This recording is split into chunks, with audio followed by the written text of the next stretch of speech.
Hello guys, nandito tayo sa supermarket at bumili tayo ng green na apple. Kasi guys, alam niyo ba ang green apple ay mas mabuti talaga siya sa katawan. Lalong-lalo na sa mga taong may sakit ng kidney, bato sa kidney.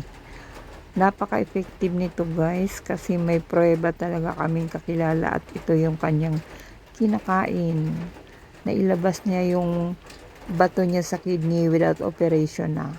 So ayan na nga, pag uwi natin, bumili tayo ng maulam, lechong manok para hindi na gaano marami ang lulutuin.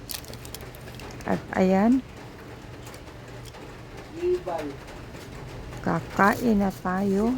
At meron din kaming ayan, namimili pa ako ng party na mas masarap dyan.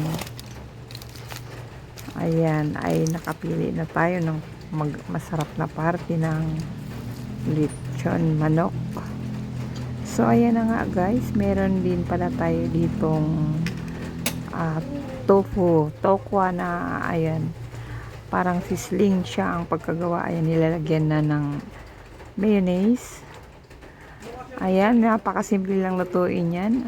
Igisa mo lang after maprito ang tofu.